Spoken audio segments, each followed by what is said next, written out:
Crystal விலங்குகளின் இரகசியம். லியோவும் நிபில்ஸும் பம்பரம் பலூனில் மிதந்து கிறிஸ்டல் முயலை திருட முயல்கிறார்கள்.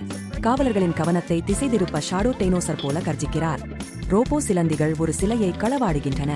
லியோ ஸ்கேட்டில் பாய்ந்து துரத்த நிபில்ஸ் சிறிய நீர்மூழ்கி கப்பலாக மாறி பின்தொடர்கிறது. மரவீட்டு மேடையில் இந்த சிலைகள் கற்பனையை நிஜமாக்கும் சக்தி கொண்டவை என ஷாடோ விளக்குகிறார். வான் கேக்கில் உலகம் முழுவதும் குழப்பத்தை உருவாக்க விரும்புகிறான்.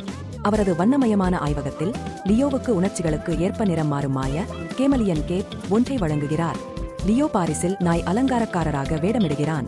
நிபில்ஸுக்கு இளஞ்சிவப்பு பாவ் நிறம் கிடைக்க அது அதனை மிகவும் விரும்புகிறது. வான் கேக்கில் ஹேர் ட்ரையர் ஹெலிகாப்டரில் தப்பிச் செல்கிறான். பளபளக்கும் சீஸ் சக்கரத்திற்காக சிட்டர்ஸ் என்ற மோல்வான் கேக்கிலை காட்டிக் கொடுக்கிறது.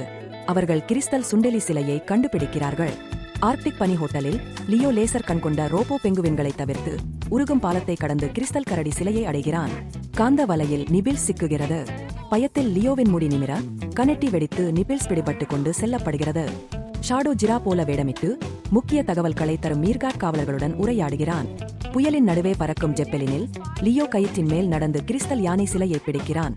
பேராசிரியர் செஸ்டின் அழகான ரோபோக்களில் ஒன்று ரகசியமாக உளவு பார்க்கிறது. ஆனால் எது என்பதை அவர்கள் அறியவில்லை. ஆர்மடில்லோ ரோபோக்கள் பாடும் மணல் திட்டுகளில் பாய்ந்து மறைந்துள்ள கிறிஸ்டல் ஒட்டக சிலையை நோக்கி வேகமாக ஓடுகின்றன. வான் கேக்கில் அவன் புதையலை கேலி செய்ததை பார்த்து மோல் லியோவுக்கு உதவ முடிவு செய்கிறது. என் பளபளப்புகளை யாரும் கேலி செய்யக்கூடாது. லியோ இசைப்புதிர்களை தீர்த்து வாழைப்பழத் தோல்களை தவிர்த்து பழங்கால கோயிலில் இருந்து கிறிஸ்டல் குரங்கை பெறுகிறான். இளஞ்சிவப்பு பாவை பூட்டு திறக்கும் கருவியாக பயன்படுத்தி நிபில்ஸ் தன்னையும் மற்ற கைதி ரோபோ விலங்குகளையும் விடுவிக்கிறது. சிரிக்கும் மின்வாழை மீன்கள் லியோவின் நீர்மூழ்கி கப்பலை தாக்குகின்றன. நண்பனான ஒளிரும் ஜெல்லிபிஸ்கள் எதிர்பாராத உதவியுடன் வருகின்றன. நிரந்தர வானவில்லுக்குள் மறைந்துள்ள அவனது அற்புதமான மிதக்கும் கோட்டையை அவர்கள் கண்டுபிடிக்கிறார்கள். விருந்து கலைஞர்களாக வேடமிட்டு வான் கேக்கிலின் மருமகள் பிறந்தநாள் விழாவில் லியோவும் ஷாடோவும் ரகசியமாக நுழைகின்றனர். முடிவில்லாத கண்ணாடிகள் நிறைந்த குழப்பமான நடைபாதையில் நுழைகின்றனர். நிபில்ஸ் சீஸ் வாசனையை மூக்கால் கண்டுபிடித்து பாதுகாப்பாக வழிநடத்துகிறது. 11 சிலைகளை பயன்படுத்தி வான் கேக்கில் பைத்தியக்கார குழப்பத்தை உருவாக்குகிறான். சாக்லேட் மழை, இறகு சூறாவளி, தலைகீர் ஈர்ப்பு விசை. சர் பார்க்ஸ்லி நாய் ரோபோ ஒரு பந்தை மீண்டும் மீண்டும் கொண்டு வந்து வான் கேக்கிலின் கவனத்தை திசை திருப்புகிறது. கடைசி சிலை உண்மையில் நிபில்ஸ் தான். அதன் ரோபோ இதயத்தில் சக்தி வாய்ந்த இறுதி கிறிஸ்டல் மறைந்துள்ளது.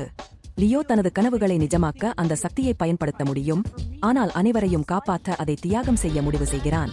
இயந்திரத்தை நிறுத்த லியோ தனது அன்பான ஸ்பை கேச்சட்களை ஆபத்தான ஆற்றல் கத்துக்குள் ஒன்றொன்றாக வீசுகிறான்.